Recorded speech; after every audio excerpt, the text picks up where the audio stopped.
Hi aspirants. ఈరోజు topic వచ్చేసి psychology running క్లాసెస్లో భాగంగా నిన్న వికాస కృత్యాలు అనే టాపిక్ కంప్లీట్ చేసాం. సో అక్కడితో యూనిట్ 1లో ఫస్ట్ చాప్టర్ మొత్తం కంప్లీట్ అయిపోయింది. సో ఇప్పుడు అదే యూనిట్ 1లో సెకండ్ చాప్టర్ అంది. సో ఈ చాప్టర్లో మనకి ఏం కనబడుతుంది అంటే వైయక్తిక భేదాలు అనే టాపిక్ కనబడుతుంది. దీన్నే ఇండివిజువల్ డిఫరెన్సెస్ అని కూడా పిలుస్తారు. సో ఈ టాపిక్ చాలా ఇంపార్టెంట్. ఈ టాపిక్ నుండి తప్పకుండా బిట్ అనేది ఎక్స్పెక్ట్ చేయొచ్చు. సో ఏపీకి యూజ్ అవుతుంది, తెలంగాణ వాళ్ళకి యూజ్ అవుతుంది, అండ్ టెట్కి డిఎస్సికి రెండింటికి కూడా యూజ్ అవుతుంది. అండ్ ప్రీవియస్లో వచ్చిన బిట్స్ని కూడా లాస్ట్లో ఎక్స్ప్లెనేషన్ ఇస్తాను. ఫస్ట్ నేను క్రియేట్ చేసిన బిట్స్ ఉంటాయి. సో వాటిని చేశాక లాస్ట్లో ప్రీవియస్లో వచ్చిన బిట్స్ అనేవి డిస్ప్లే చేస్తాను. సో వీడియోలోకి వెళ్ళే ముందు తప్పకుండా ప్రతి ఒక్కరు వీడియోని లైక్ చేయండి. అండ్ కుదిరితే హై పాయింట్స్ కూడా ఇవ్వడానికి ట్రై చేయండి. అండ్ టెలిగ్రామ్ ఛానల్ కూడా ఉందండి. ఇన్ కేస్ ఎవరైనా ఇంకా జాయిన్ అవ్వని వారు ఉంటే డిస్క్రిప్షన్లో లింక్ ఇచ్చాను, జాయిన్ అవ్వడానికి ట్రై చేయండి. ఓకే, సో ఫస్ట్ మనం తెలుసుకోవాల్సింది ఈ వైయక్తిక భేదం అంటే ఏంటి అని తెలుసుకోవాలి. ఓకే, సో చాలా ఈజీ డెఫినేషన్ కదండి. వైయక్తిక భేదం అంటేనే ఇద్దరు వ్యక్తుల మధ్య ఉండే తేడానే వైయక్తిక భేదం అంటారు. ఓకే, జస్ట్ జనరల్గా చెప్పాలంటే ఏ ఇద్దరి వ్యక్తుల మధ్య ఉన్న భేదమైనా అది వైయక్తిక భేదమే, లేదంటే కొందరి వ్యక్తుల మధ్య ఉన్న భేదమైనా అది వైయక్తిక భేదమే అంటారు. ఇప్పుడు ఎగ్జాంపుల్గా ఒక ఇంట్లో ఇద్దరు సిస్టర్స్ ఉన్నారండి. సో ఆ ఇద్దరు సిస్టర్స్ని చూసినట్లయితే వాళ్ళ వే ఆఫ్ థింకింగ్ అనేది డిఫరెంట్గా ఉంటుంది. అదేవిధంగా వాళ్ళ హైట్ అనేది డిఫరెంట్గా ఉంటుంది. అదేవిధంగా వాళ్ళ డైలీ యాక్టివిటీస్ అనేవి డిఫరెంట్గా ఉంటాయి.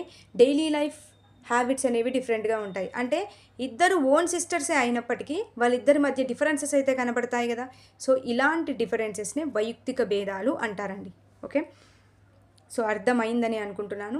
సో మరి ఇప్పుడు సమరూప కవలలు ఉంటారు. సమరూప కవలలు అంటే ఎవరు? ట్విన్స్ కదండి. సో ట్విన్స్ చూసినట్లయితే ఇద్దరు గర్ల్సే ఉండొచ్చు, ఇద్దరు బాయ్సే ఉండొచ్చు, లేదంటే గర్ల్ ఆర్ బాయ్ కూడా ఉండొచ్చు. సో ఇప్పుడు ఈ సమరూప కవలల్లో మరి వైయక్తిక భేదాలు అనేవి సేమ్గా ఉంటాయా, డిఫరెంట్గా ఉంటాయా అని చూసినట్లయితే సో సమరూప కవలలలో కూడా వైయక్తిక భేదం అనేది డిఫరెంట్గానే ఉంటుంది. ఓకే, ఇద్దరు ఒకేసారి జన్మించినప్పటికీ ఇద్దరి వైయక్తిక భేదాలు అనేవి డిఫరెంట్గా ఉంటాయండి. వాళ్ళ ఎత్తులో కావచ్చు, బరువులో కావచ్చు, వాళ్ళ కలర్లో కావచ్చు, వాళ్ళ యొక్క తెలివితేటల్లో కావచ్చు, వాళ్ళ యొక్క అభిరుచులలో కావచ్చు, వాళ్ళ యొక్క ఎమోషన్స్లో కావచ్చు, సర్దుబాటులో కావచ్చు, దేంట్లో అయినా కానీ సమరూప కవలల్లో కూడా ఇండివిజువల్ డిఫరెన్సెస్ అనేవి కనబడతాయి. ఓకే, అంటే దీన్ని బట్టి చూసినట్లయితే ఏ ఇద్దరి వ్యక్తుల మధ్య కావచ్చు, లేదంటే కొందరి వ్యక్తుల మధ్యలో కావచ్చు డిఫరెన్సెస్ అనేవి కనబడితే దాన్ని వైయక్తిక భేదాలు అని పిలుస్తారు. ఓకే, సో సమరూప కవలల్లో మరి సేమ్గా ఉంటాయా వైయక్తిక భేదాలు అంటే లేదండి. సమరూప కవలల్లో కూడా డిఫరెంట్గా వైయక్తిక భేదాలు అనేవి కనబడతాయి. ఓకే, ఇది వైయక్తిక భేదం యొక్క డెఫినేషను.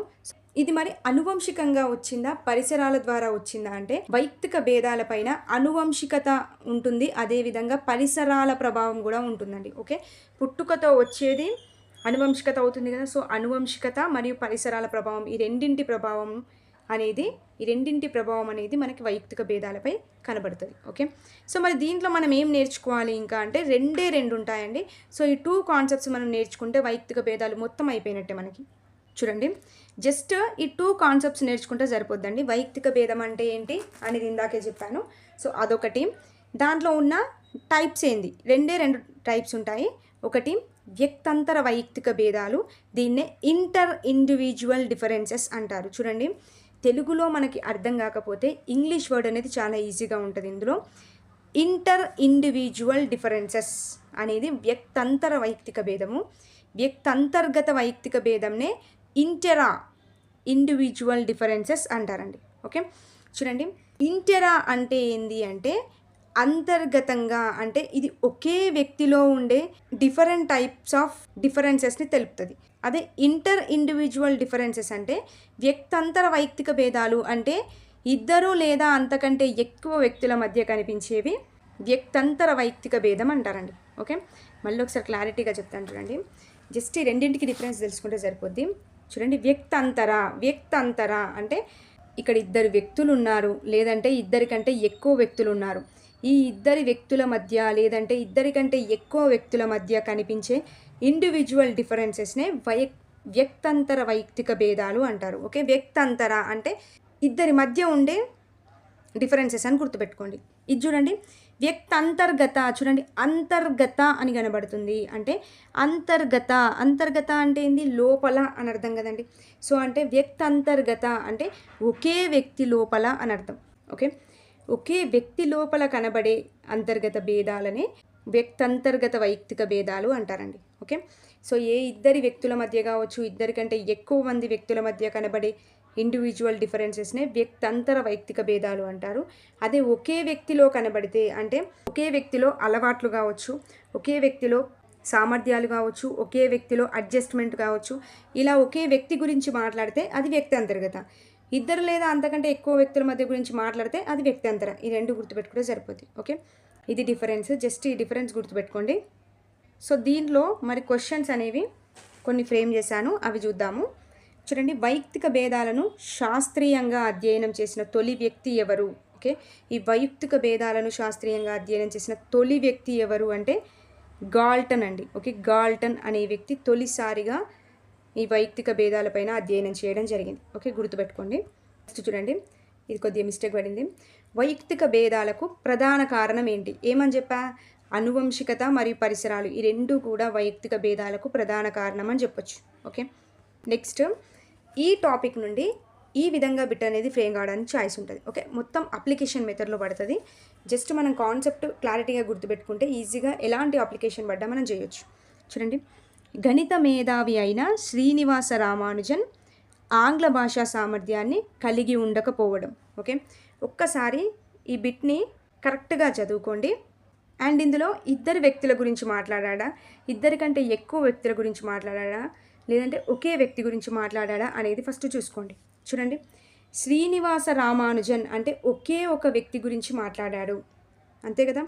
శ్రీనివాస రామానుజన్ అంట ఆంగ్ల భాషా సామర్థ్యాన్ని కలిగి ఉండకపోవడం అంటే జస్ట్ అతని గురించి మాత్రమే మాట్లాడుతున్నాము, అంటే కేవలం ఒకే వ్యక్తి గురించి మాట్లాడుతున్నాం. సో ఇలా ఒకే వ్యక్తి గురించి మాట్లాడితే అంటే అంతర్గతంగా వెళ్ళి మాట్లాడినట్టు, అంటే ఒకే ఒక వ్యక్తి గురించి మాట్లాడితే అది వ్యక్తంతర్గత వైయక్తిక భేదం అవుతుంది, అంటే ఇండివిజువల్ డిఫరెన్సెస్ అవుతుంది. సో వ్యక్తంతర్గత వైయక్తిక భేదం అనేది ఆన్సర్గా తీసుకుంటాం. ఓకే, సో ఇప్పుడు ఇక్కడ క్వశ్చన్ శ్రీనివాస రామానుజన్ అదేవిధంగా ఆర్కిమెడిస్ అని చెప్పేసి ఇంకో వ్యక్తి గురించి మాట్లాడితే అది వ్యక్తంతర అయ్యేది.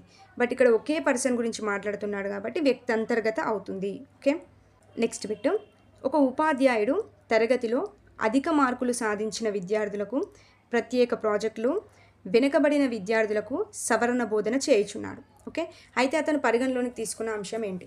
ఏమన్నాడు? ఒక ఉపాధ్యాయుడు తరగతి గదిలో ఎక్కువ మార్కులు సాధించిన విద్యార్థులకు ప్రత్యేకమైన ప్రాజెక్టులు ఇచ్చాడండి. ఓకే, అదే వెనుకబడిపోయిన విద్యార్థులకు మళ్ళీ సవరణ బోధన చేస్తున్నాడు. సో ఇలా అందరినీ దృష్టిలో పెట్టుకొని ఒక అంశం అనేది బోధిస్తున్నాడు. సో ఇలా అందరినీ దృష్టిలో పెట్టుకొని సపరేట్గా ఎవరి సామర్థ్యానికి తగ్గట్టుగా వాళ్ళకి ప్రాజెక్టులు ఇస్తున్నాడు. సో ఇలా ఇవ్వడాన్ని ఏమంటాం? ఎవరి సామర్థ్యానికి తగ్గట్టుగా వాళ్ళకి బోధిస్తున్నాడు కాబట్టి దాన్ని వైయక్తిక భేదం అంటాము. ఓకే, కుటుంబ పరిసరం అవుతుందా? అవ్వదు కదా. సామాజిక పరిసరము అవ్వదు, శారీరక అంశం అసలే అవ్వదు. సో వైయక్తిక భేదాలను దృష్టిలో పెట్టుకొని బోధిస్తున్నాడు అని చెప్పొచ్చు. ఓకే, నెక్స్ట్ పెట్టాం, ఇది చూడండి, ఆంగ్ల మాధ్యమంలో విద్యార్థులకు తడబాటు లేకుండా బోధించగల ఒక ఉపాధ్యాయుడు తెలుగు మాధ్యమంలో విద్యార్థులకు బోధించినప్పుడు ఇబ్బందులు ఎదుర్కోవడం. చూడండి, ఇక్కడ ఎంతమంది గురించి మాట్లాడానండి చెప్పండి? ఒకే ఒక ఉపాధ్యాయుడి గురించి మాట్లాడాడు. చూడండి, ఇంగ్లీష్లో విద్యార్థులకు తడబాటు లేకుండా బోధించే ఒక ఉపాధ్యాయుడంట తెలుగు మాధ్యమం బోధించడంలో ఇబ్బంది పడుతున్నాడు. అంటే జస్ట్ ఒకే ఉపాధ్యాయుడు కదండి, బోధించేది ఒకే ఉపాధ్యాయుడు కదా, అతని గురించి మాత్రమే, అతని స్ట్రెంగ్త్ అండ్ వీక్నెస్ గురించి మాత్రమే మాట్లాడుతున్నాడు. సో ఇలా ఒకరి గురించే మాట్లాడితే అది ఏమని చెప్పా? వ్యక్తంతర్గత అని చెప్పా. సో వ్యక్తంతర్గత అనేది మనం ఆన్సర్గా తీసుకుంటాం. ఓకే, క్వశ్చన్ని అర్థం చేసుకుంటే సరిపోద్ది. నెక్స్ట్ బిట్, ఇది చూడండి, ఈ బిట్కి ఆన్సర్ చేస్తే మీకు ఈ కాన్సెప్ట్ మొత్తం అర్థమైపోయినట్టే. చూడండి, 10వ తరగతి విద్యార్థులు SA1లో వివిధ గ్రేడులలో ఉత్తీర్ణులు కావడం. చూడండి, ఒక 10th క్లాస్ విద్యార్థులంట SA1లో వివిధ గ్రేడుల్లో ఉత్తీర్ణులు అయ్యారంట. ఓకే, ఇక్కడ ఒక విద్యార్థి గురించి మాట్లాడుతున్నాడా, అనేక మంది విద్యార్థుల గురించి మాట్లాడుతున్నాడా? చెప్పండి. 10వ తరగతి విద్యార్థులు అంటున్నారు, ఒక్కరి పేరు మెన్షన్ చేయలే. 10వ తరగతి విద్యార్థులను అందరినీ మెన్షన్ చేశాడు కాబట్టి అందరి గురించి మాట్లాడుతున్నాడు అంటే అందరి మధ్య డిఫరెన్సెస్ చూసినట్లే కదా. సో ఇలా అందరి గురించి మాట్లాడితే అదేమని చెప్పా, వ్యక్తంతర వైయక్తిక భేదం అవుతుంది అని చెప్పా, ఇంటర్ ఇండివిజువల్ డిఫరెన్సెస్. సో వ్యక్తంతర అవుతుంది. అదే ఇక్కడ ఒక పర్సన్ నేమ్ ఇచ్చాడు అంటే అది వ్యక్తంతర్గత అవుతుందండి. ఓకే, అందరి గురించి మాట్లాడాడు కాబట్టి అందరి గురించి మాట్లాడినా, ఇద్దరు వ్యక్తుల గురించి మాట్లాడినా అది వ్యక్తంతర అవుతుంది. ఓకే, ఒకే పర్సన్ ఉంటే అది వ్యక్తంతర్గత అవుతుంది. క్లియర్? మీ క్లారిటీ కోసం ఇంకో బిట్ చూడండి. శివ ఎస్ఏ 1లో వివిధ సబ్జెక్టులలో వివిధ మార్కులు సాధించడం. చూడండి, ఇక్కడ శివ అని ఒకరి పేరే మెన్షన్ చేశాడు అంటే ఒకరి గురించే మాట్లాడుతున్నాడు కదా. అతనికి ఏ సబ్జెక్ట్లో ఎన్ని మార్కులు వచ్చాయని చెప్తున్నాడు. సో ఒక పర్సన్ గురించే మాట్లాడాడు కాబట్టి అది ఏమవుతుంది, ఇంటరా ఇండివిజువల్ డిఫరెన్సెస్ అంటే వ్యక్తంతర వైయక్తిక భేదం అవుతుంది. ఎందుకంటే ఒకే పర్సన్ గురించి మాట్లాడాడు. ఓకే, గుడ్డిగా గుర్తుపెట్టుకోండి, ఒక పర్సన్ గురించి మాట్లాడితే వ్యక్తి అంతర్గత అంటే అంతర్గతంగా వెళ్ళి అతని గురించే మాట్లాడడం. ఇద్దరు లేదా అంతకంటే ఎక్కువ వ్యక్తులను చూపిస్తున్నాడు అంటే అది వ్యక్తాంతర. ఓకే, నెక్స్ట్ పెట్టు. ఇదిగోండి, ఈ విధంగా పడ్డానికి ఛాయిస్ ఉంటుంది. వ్యక్తంతర్గత అంటే అతనిలో ఉండేది అంటే ఒక పర్సన్ గురించే మాట్లాడాలి. వైయక్తిక భేదానికి సంబంధించి ఉదాహరణ ఏంటి చూడండి. రాణి సమవయస్కులతో ఎప్పుడూ పోట్లాడుతుంది కానీ సీత నిశ్శబ్దంగా ఉంటుంది. చూడండి, ఇక్కడ ఒకే పర్సన్ గురించి మాట్లాడాడా, ఒకే పర్సన్ గురించి మాట్లాడేది కావాలి మనకి. ఇక్కడ రాణి ఉంది, ఇక్కడ సీత ఉంది, ఇద్దరి గురించి మాట్లాడాడు. సో అలాంటప్పుడు ఇది ఏమవుతుంది, వ్యక్తంతర అవుతుంది కానీ వ్యక్తంతర్గత అవ్వదు. నెక్స్ట్, చదువు మరియు ఆటలలో అభిరుచి గల రాణి చదువులో ఎక్కువగా రాణించడం. చూడండి, కేవలం రాణి గురించే మాట్లాడాడు.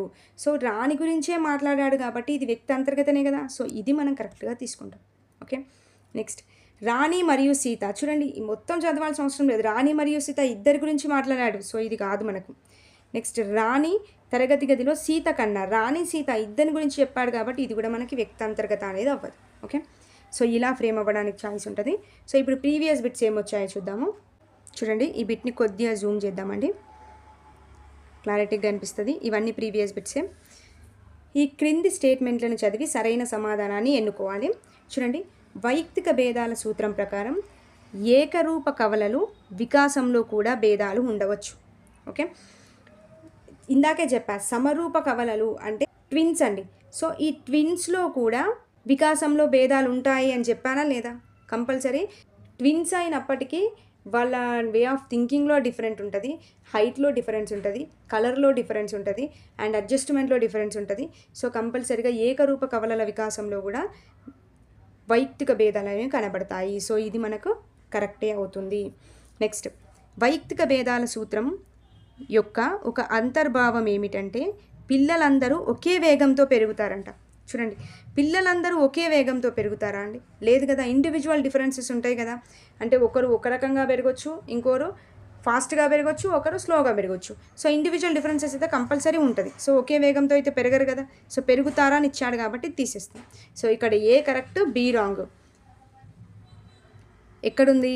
సో చూడండి, ఏ సరైనది, బి సరికానిది. సో ఫోర్త్ ఆప్షన్ అనేది కరెక్ట్గా తీసుకుంటాం. ఓకే, ఇలా ఫ్రేమ్ అవుతుంది. నెక్స్ట్ బిట్, ఇది ఒక రకమైన బిట్ ఫ్రేమ్ అయింది. చూడండి, ఈ క్రింది వాటి నుండి వైయక్తిక భేదాలను పరిగణలోనికి తీసుకొని బోధించాల్సిన పాఠశాలలు అంటే ఏ ఏ పాఠశాలలో వైయక్తిక భేదాలను పరిగణలోనికి తీసుకొని బోధించాలి. ఓకే, చూడండి, ప్రత్యేక పాఠశాలలు అంట. ఓన్లీ స్పెషల్ స్కూల్స్లో మాత్రమే వైయక్తిక భేదాలను పరిగణలోనికి తీసుకోవాలా అండి? ఇంకా వేరే స్కూల్స్లో, ఏ స్కూల్స్లో కూడా వైయక్తిక భేదాలను పరిగణలోనికి తీసుకోవద్దా చెప్పండి? ప్రతి స్కూల్లో వైయక్తిక భేదాలు డెఫినెట్గా పరిగణలోనికి తీసుకొని బోధన అనేది జరగాలి. సో ప్రత్యేక పాఠశాలలు మాత్రమే కాదు కదా, తీసేస్తాం. అన్ని పాఠశాలలు చూడండి, స్పెషల్ స్కూల్స్ కావచ్చు, రెసిడెన్షియల్స్ కావచ్చు, కార్పొరేట్ స్కూల్స్ కావచ్చు, అండ్ అప్పర్ ప్రైమరీ స్కూల్స్ కావచ్చు, గవర్నమెంట్ స్కూల్స్ కావచ్చు, ప్రైవేట్ స్కూల్స్ కావచ్చు, ప్రతి స్కూల్లో వైయక్తిక భేదాలను పరిగణలోనికి తీసుకొని బోధించాల్సి ఉంటుంది. సో అన్ని పాఠశాలలు అనేది ఆన్సర్గా తీసుకుంటాం. ఓకే, నెక్స్ట్, ప్రభుత్వ రెసిడెన్షియల్ మాత్రమే కాదు కదా, కార్పొరేట్ మాత్రమే కాదు కదా. సో అన్ని స్కూల్స్ని పరిగణలోనికి తీసుకోవాల్సి ఉంటుంది. ఓకే, నెక్స్ట్, ఇది లాస్ట్ బిట్టు. చూడండి ఎలా ఫ్రేమ్ అయింది బిట్టు, ఎంత లాజిక్గా అడిగాడు. వనజ తన చిన్న మనువరాలు తన పెద్ద మనువరాలి కంటే శారీరక కృత్యాల్లో కొంచెం ఆలస్యం కనబరుస్తుందని గమనించి దాని గురించి ఆలోచించడం ప్రారంభించింది. ఆమె సందేహాన్ని నివృత్తి చేయగల పెరుగుదల మరియు వికాస సూత్రం ఏంటి? ఓకే, సో ఇక్కడ వనజ అనే ఆవిడ ఉంది. సో ఈమె ఏమంటుందంటే తన చిన్న మనువరాలంట తన పెద్ద మనవరాలి కంటే శారీరక కృత్యాల్లో కొంచెం ఆలస్యంగా ఉంది. ఓకే, అంటే చిన్న మనవరాలు చేస్తున్నవి పెద్ద మనవరాలు చేయట్లేదు అన్నట్టు. సో ఆలస్యంగా ఉంది. సో ఇలా ఆలస్యంగా ఎందుకుంది అని చెప్పేసి తను థింక్ చేస్తుంది అన్నట్టు. ఓకే, సో ఇది దేని సూచిస్తుందండి చెప్పండి? ఇద్దరి వ్యక్తుల మధ్య తేడాలను ఆమె గమనిస్తుంది, ఆలోచించడానికి ట్రై చేస్తుంది, ఇద్దరి వ్యక్తులను పోల్చి చూస్తుంది. సో ఇలా ఇద్దరి వ్యక్తులను పోల్చి చూసింది అంటే అదేమవుతుంది? వైయక్తిక భేదమే అవుతుంది కదా. సో వైయక్తిక భేదాల సూత్రం అనేది ఆన్సర్గా తీసుకుంటాం. ఓకే, వికాసం అవిచ్ఛిన్నంగా సాగుతుంది అంటే అది కంటిన్యూస్గా నిరంతరంగా సాగుతుంది అని అర్థం. సో ఇక్కడ నిరంతరంగా ఏమైనా చూపించారా? లేదు కదా. పరస్పర సంబంధం కలిపి ఏమైనా ఉందా? లేదు కదా. ఏకీకరణ సూత్రం మొత్తాన్ని కలిపి చెప్తున్నాడా? లేదు కదా. ఇద్దరి వ్యక్తులను పోలుస్తున్నట్టుగా క్లారిటీగా చెప్పారు, చిన్న మనుమరాలు పెద్ద మనుమరాలు అని చెప్పేసి. సో అలా పోల్చినట్టుగా కనబడితే అది వైయక్తిక భేదం అవుతుంది. ఓకే, సో ఇదండి, ఈ టైప్ ఆఫ్ బిట్స్ అనేవి ఫ్రేమ్ అవుతున్నాయి. సో వైయక్తిక భేదాలు టాపిక్ చాలా ఇంపార్టెంట్, కంపల్సరీగా చూసుకోవాలి. సో నెక్స్ట్ క్లాస్లో ప్రజ్ఞ అనే టాపిక్ గురించి స్టార్ట్ చేద్దాము. సో వీడియో యూస్ఫుల్గా అనిపిస్తే తప్పకుండా లైక్ చేయండి. నెక్స్ట్ వీడియోలో మళ్ళీ కలుద్దాం. థ్యాంక్ యూ అండి. Thank you for watching.